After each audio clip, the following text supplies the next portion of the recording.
So that time has come when I finally put together my list. I had to think some time. I had to put in some thinking power, put my thinking cap on. I know some people won't agree with this list, and I know who they are, but I don't care how they feel. Because they'd be the same ones that tell me, oh, get over the list ESPN had. But it'd be the same ones that try to scrutinize this list because, I'm not going to spoil it, but you know what's about to happen with this list. Now, I'm divided between two parts, part one and part two. But before I began, I actually forgot to mention something on my Detroit Pistons video because it kind of ties in with this. I forget that the 2004 Detroit Pistons, they had one All-Star, nobody in the All-NBA teams. And at the time, none of these guys, not Chauncey Billups, not Ben Wallace, not Rasheed Wallace, not Rasheed Hamilton, not even Tayshaun Prince, were considered to be Hall of Famers. Now, Ben Wallace is a Hall of Famer, and soon to be Chauncey Billups. I don't know what's going to happen with Rasheed Wallace. I don't think Tayshaun Prince or Richard Hamilton are going to make it. So that's why I say this is an underrated championship team. Because there was the only person that might have been considered a top 10 player at the time might have been Ben Wallace. But that's it. That's stretching right there. So anyways, let's begin the list. Like, share, subscribe. Now, with this list, I had to put in order to determine who was going to be in what position. And some of the criteria is, one, you at least had to be in the top 75. And in order to be in the top 10 in this list, you have to be on the top 75 list as well. Now, some people who are on the top 75 list of all-time players probably won't be in the top 10. Can't fit everybody in there now. You at least have to win some championships. At least have some MVPs. At least hold the team down. Lead your team. Have multiple awards outside the MVPs as well. So the list is going to look a little bit similar, but a little bit different. So for number 25, might have some people in the tizzy. But you know what? I don't care. And I put it to a poll to see what you guys would say. And most of you guys, I was surprised you guys said him. At number 25 on my list is Ben Wallace. As you know, Ben Wallace, he came from a Division II Virginia Union in 1996. Yeah, there's Division II. He was undrafted as well. Started his professional basketball career overseas. And then before he went to the Wizards for a couple of years into the Magic, then he was part of a trade in 2000 when he got sent to the Pistons. And after that, his career was a wrap, pretty much certified Hall of Famer. As well, he spent 6 years with the Pistons, 2 years with the Bulls, a year with the Cleveland, and went back to the Pistons for 3 years before he retired in 2012. Now, his career highlights and awards are he is an NBA champion, of course, in 2004, 4-time All-Star, 3-time All-Second Team, second time, so there was a second team, not first All-Team, 2004, but he was a third team twice. Now, here's the kicker. This is the reason why he needs to be in the top 5. 2 reasons. For one, 4 NBA Defensive Player of the Years. 2002, 2003, back-to-back right there. He missed out on 2004 because Ron Artest, 2005, and 2006, back-to-back again. You cannot discount that. That's something that Dwight Howard, I don't even think he ever did. Back-to-back Defensive Player of the Year. I don't think he has 4. I think he got 1, maybe. Ben Wallace was part of the all-defensive first team 5 times, second team 1 time. He led in rebounding back-to-back years in 2002 and 2003. Blocks leader in the same year in 2002. Now, his points averages, because everybody's so worried about points. It wasn't matter the points. It's what he did on the defensive side. And he averaged 5.7 points a game. He also averaged 9.6 rebounds and 2 blocks. And here's another reason why he needs to be on this list that ESPN didn't even consider. He made the NBA Finals in 2004 difficult for Shaq. Difficult for him. And standing at 6'9" as well. And when Shaq is 7'1".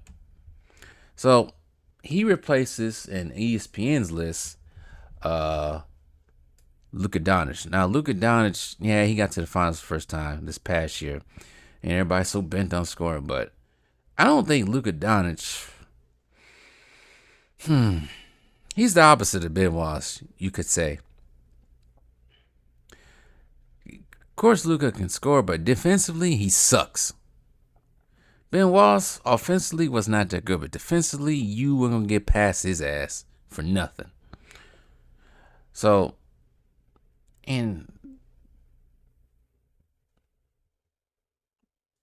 Ben Wallace didn't back down. Luka backs down. Sorry. So, Ben Wallace at number 25, and number 24 is going to look different. Originally, in the ESPN's list was Paul Gasol. And I have to put the truth on there. Paul Pierce says, I don't know why, for the hell of me, why was Paul Pierce not on there? I don't get it. I don't understand it. I don't know why was he not on that list. ESPN don't know what they talk about. I can kind of realize why he wasn't on that list. When he was working with ESPN, he had the legendary Scripper Fest going on in the background, one of his IG lives. But anyways, we all know Paul Pierce. We know what he did. Boston Celtics from 1998 to 2013. Was drafted in 1998, first round, 10th overall pick by the Boston Celtics out of Kansas. McDonald's All-American. Played for the Nets for a year. Played for the Wizards for a year. And played for the Clippers for 2 years. NBA champion. Finals MVP in the same year. 10-time All-Star. All-NBA second team. 3-time All-NBA third team. He was part of the rookie team, 3-point contest champion, and top 75 all time as well. Averaging 19 points a game, almost 6 rebounds a game, 3 assists. He did score over 26,000 points for the reason I don't know why he was not on that list. He's also top 75, like I said before, Basketball Hall of Fame, and also College Basketball Hall of Fame. Now, the only thing he does not have in his resume is he didn't play overseas anywhere. Not in high school, not in college, not a professional. So, that's crazy. But Paul Pierce deserves to be in here. Game changer, man. What the frick is ESPN thinking? But anyways, next on the list is Paul Gasol. So Paul Gasol is still on that list.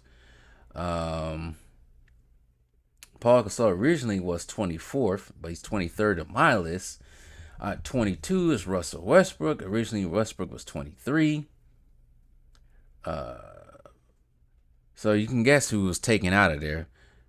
I took Draymond Green out of there. It's like, shoot, if you're going to have Draymond Green in there, I would put Ben Wallace in there before Draymond Green. Yes, Draymond Green has 3 more rings than Ben Wallace, but Ben Wallace is one of the focal points for the Detroit Pistons defense. You compare Draymond Green to Ben Wallace, Draymond Green is not holding a prime Shaq. So let's get him out of here with that. So, like I said, Westbrook is on 22 on my list. Tony Parker still at 21. Now I have a switch up here. Anthony Davis.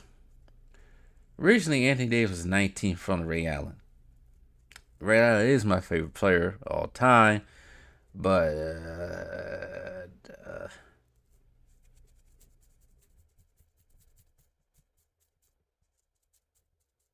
look at the body of work. I think Ray Allen did more. Let me look at Ray Allen right quick compared to Anthony Davis. You know, Anthony Davis got 1 championship. Both of them don't have any MVPs at all. Not even a finals MVP for both of them. The only thing they have in common, the only thing AD and Ray Allen have in common is they say LeBron. But anyways, look at Ray Allen's resume: 2-time NBA champion, 10-time All-Star, second team. Now he was named to no first teams, third team. Sportsmanship Award, 3-point contest champion, all rookie second team, 75th anniversary team. NBA wise, he got some college stuff on here. Played for the Bucks, Sonics, Celtics, Heat, of course. Did score over 24,000 points, averaging 18 points a game, 4 rebounds and 3 assists. Got Olympic gold in Sydney, FIBA America's champion 2003 in San Juan, as well as a professional. This is the kicker right here. I don't think Anthony Davis might ever break some of these records. The thing about Ray Allen, he's broke records. I don't think Anthony Davis did. NBA records. Maybe Pelicans records, but not NBA records. We gotta look at this. Ray Allen has 7,000 3-point field goal attempts. 3-point field goal attempts in a game, 18 against the Bulls. That's a player record. That's tied with Stephen Curry, Dame Lillard, Klay Thompson, and Westbrook now. That's attempts, though. Now, 3-point field goals made and a half, 7 against the Lakers in 2010 in the finals. And in that same game, he had 5 in one quarter, which is tied with Stephen Curry. He has plenty of Bucks franchise records, some Supersonics records, and some Boston Celtics records. Boston Celtics highest free throw percentage in a season. Consecutive free throws made, 72. Highest 3-point field goal percentage, 45% in 2011-2012 season. So he leads in some 3-point records. Where Anthony Davis, I don't think he leads in anything like that. Hurry up, make this. Hurry up. Hurry up. Now, Anthony Davis, resume champion. I'm not counting that stupid ass cup champion crap. Because not everybody else in the past have 9-time All-Star. He is an All-Star Game MVP for 4 first team, 1 second team, 3-time defensive first teams, 2-time defensive second teams, blocks leader, rookie first team, top 75, which I'm sketched on. And he does have a gold medal in 2012 London World Cup in Spain in 2014. But he does have some records in college, but we ain't counting college. We count the NBA. Let's see here. I'm trying to figure out, does he hold anything? Now, they do play 2 different positions.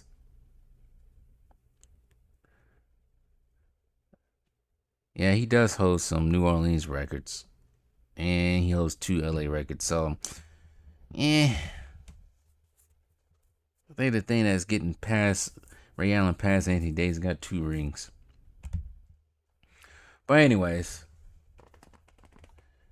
A. Disney at 20, Ray Allen at... Ooh, I made a mistake here.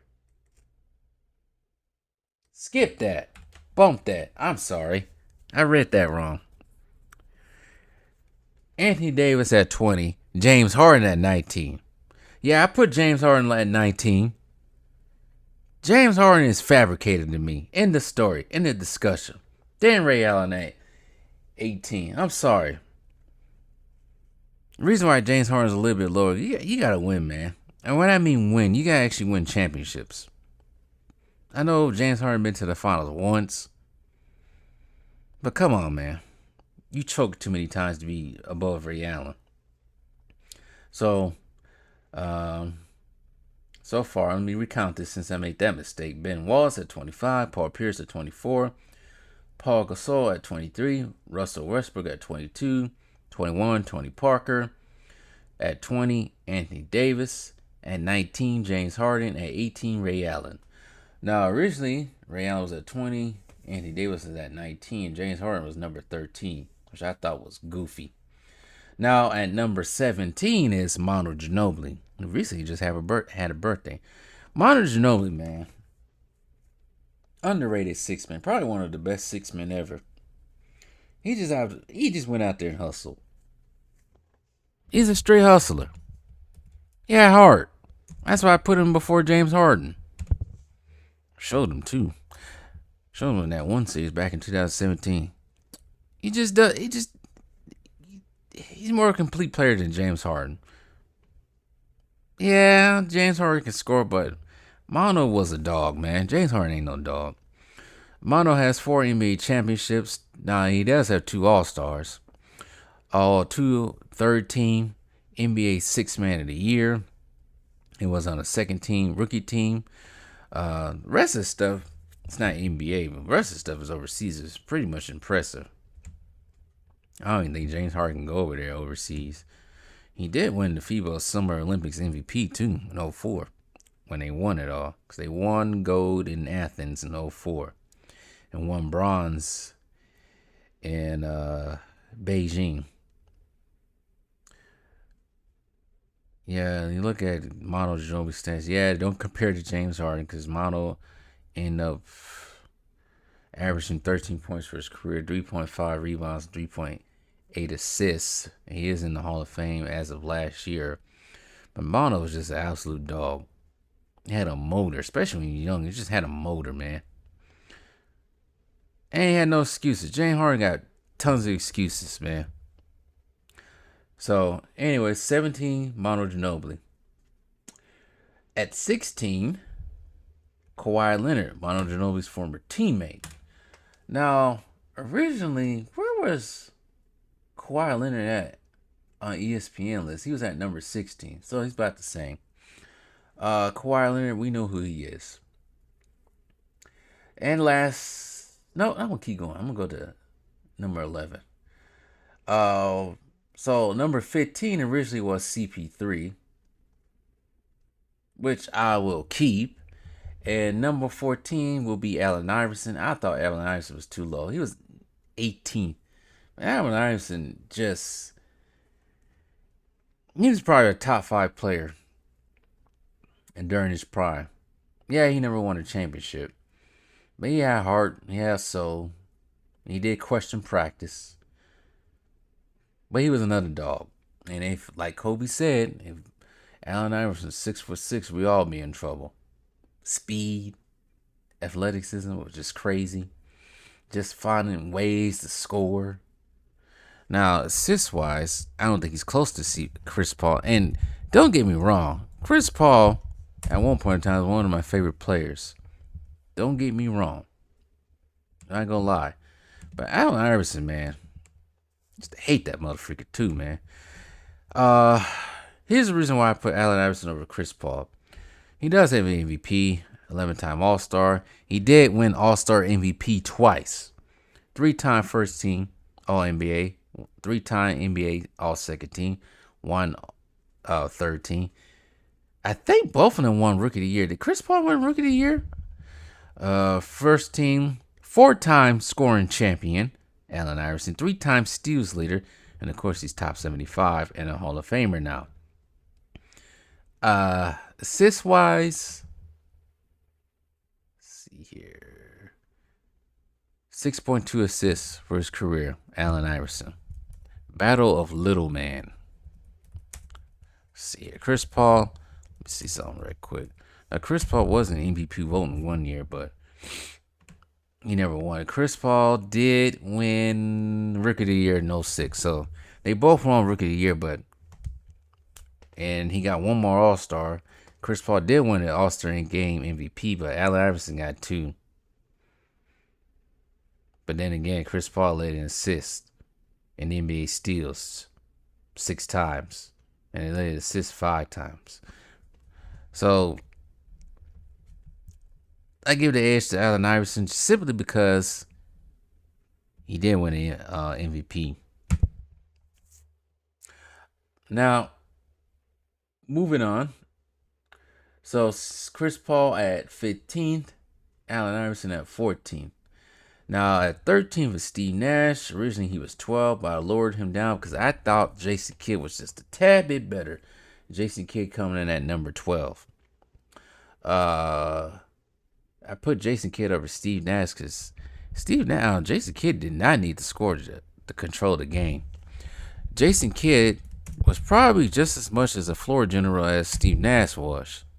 Now, the reason why Steve Nash, some people probably, Steve Nash did win 2 MVPs. One of them he probably did not deserve.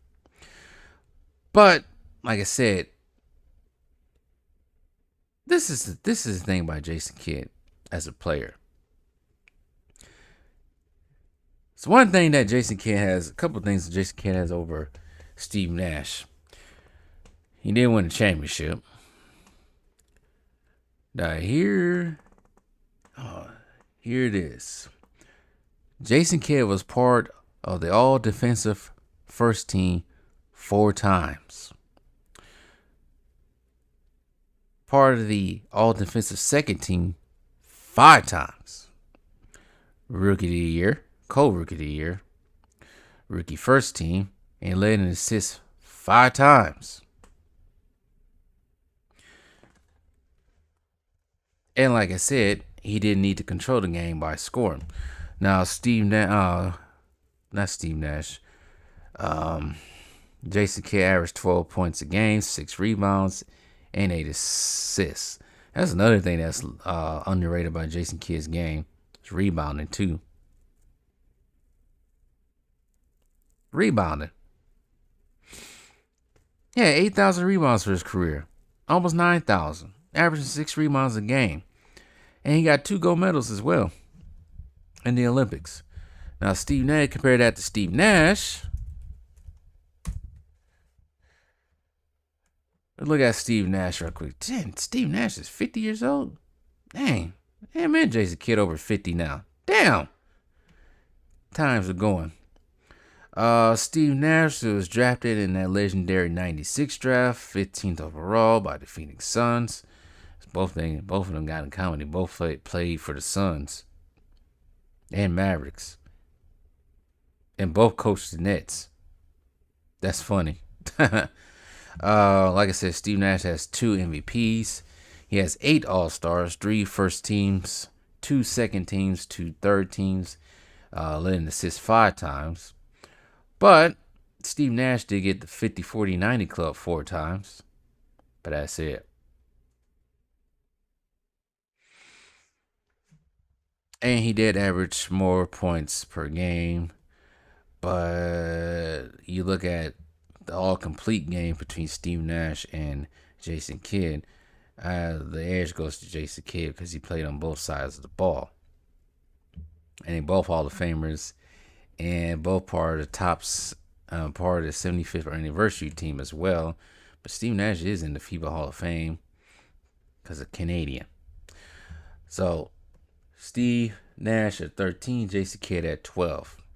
And last and not least, with this video, because I'm going very long right now. I knew I was going to go very long. And I know some people ain't going to like it. But you know what? I don't care. Make your own list or go by ESPN's fake ass list. Coming in at number 11, it's Nikola Jokic. Now, don't get me wrong. I like watching Nikola Jokic play. And I understand he has 4 MVPs. He's a 4 or is a 3? I lost count. They keep giving him MVPs every year. How many MVPs he got right now?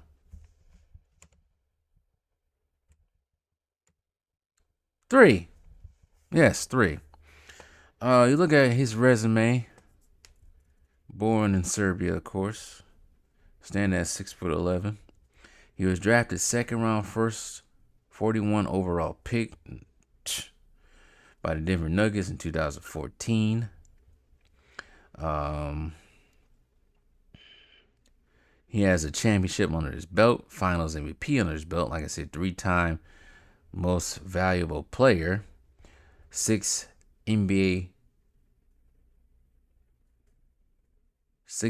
All-Stars, first team 4 times, second team 2 times, and rookie first team. Now, he has some other stuff with Serbia, which I will not cover because we talk about strictly the NBA. They won silver in Rio de Janeiro? I didn't even know that. I remember them playing. Did they play though? don't even remember that one, for tell you the truth. I don't even remember the gold medal game in 2016. I don't remember. But anyways, the reason why I put Jokic at 11 because Jokic, I ain't gonna say he's one-dimensional, but he only plays on really one side of the ball, which is offense. Now, he can pass, of course. He can rebound, of course. We all know that. But he's also not top 75. And I said in order to be the top 10, you had to be on the top 75 anniversary list, which Jokic is not. He'll probably be on the 100 anniversary team, maybe 23 years from now. But I just feel he doesn't deserve to be in the top 10. You have to be in the top 75 anniversary team to be in the top 10, which he is not. And he does not have any defensive player of the years either. But originally he was 7th because ESPN, likes the jockstrap lick.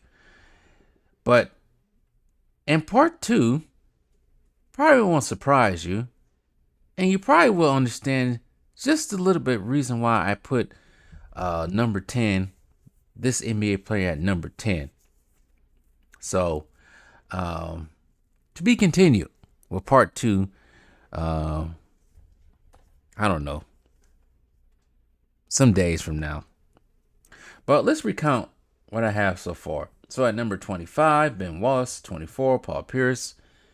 23, Paul Gasol. Russell Westbrook at 22. Tony Parker at 21.